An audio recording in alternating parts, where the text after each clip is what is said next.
By now, I'm sure most people have seen the commercials for this A2 milk, which is allegedly a milk that is easier for people who are somewhat, but maybe not completely lactose intolerant.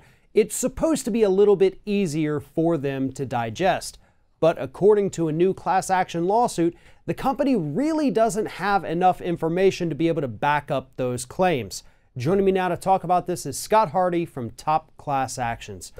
So Scott, lay this one out for us. This case, it's a little bit confusing. There is a lot of science that goes along with this, but ultimately the lawsuit's trying to tell us that A2 milk, they really can't back up any of their claims with credible science.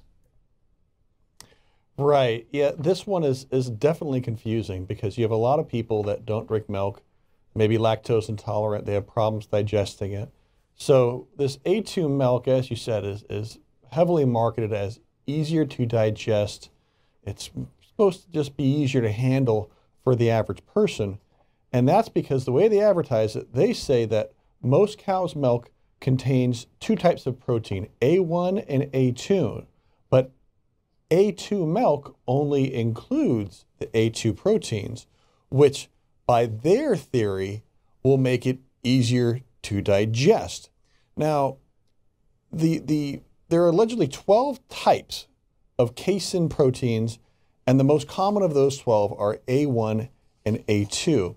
Now, the company is stating that the BCM7 peptide is what causes digestive issues, and that's what's causing digestive issues for those who have problems with dairy. And by only having the A2 protein in their milk, hey, magically it's easier to digest. Not magically, but it's just the A2 protein. But the difficulty behind the science for this is that the studies that they have supporting them and their claims, they happened a lot in a different class action we covered, which actually is one of the reasons I started this company, where they have these studies to go ahead and show the effectiveness of their product and how it's better for people.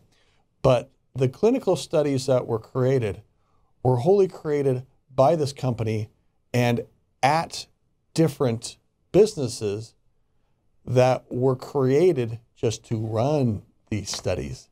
So these studies aren't very independent because it's not like you're going to a clinic that runs hundreds of studies a year and you're saying, run this one study. No, you're going to a clinic that might run one study a year or however many studies you need run. And then that place might cease to exist afterwards, which really makes it hard to get a solid gauge on what is actually the science behind it and what are simply the marketing dollars to get a study that proves the point that you want proven. Wow, that's actually really interesting. So we're dealing with this company and they want to market a product by saying out of all the 12 proteins in milk, the first one, A1, is what's bad for you because of the peptide chain that it creates. So this is the bad one. We've taken out the bad one. And to back it up, we actually created this little group that did a study that proves exactly what we needed them to prove. Now, that's pretty interesting, and it also really takes a lot of their credibility away if this is the way that this, the events transpired. If that is where these studies came from, you obviously are starting with this confirmation bias. We need to prove this thing instead of let's find out which protein is what and which one is causing issues for consumers. So, you've got a lot of different moving parts here. A ton of science involved in this, ton of studies involved in this, and it looks like they came from these little study mills that they create. And you also have, just in general, the labeling of this product that makes a ton of claims that so far we can't even verify, can we? Right, we can't verify them. And one of the plaintiff's main point on this is that whether you've got A1 in your milk or A2 in your milk, the milk still has lactose. And the vast majority of people out there who have problems digesting milk, it's because of the lactose. So even if you strip out this A1 protein, then you still have lactose in the milk. people still may very well get sick or have problems with it. And the stripping out the protein doesn't actually impact that. And that's what the plaintiffs are saying is, thanks for stripping out the protein, but you still have lactose, so people may still have major problems. Right, and when you watch these commercials, they do give the impression that, hey, you can't tolerate regular milk, try this. This is better. This is easier to digest. You're not going to have the pain and the problems that come along with regular milk. So, you know, the lactose, as you pointed out, that's the lactose part of lactose intolerant. It's not A1 peptide intolerant.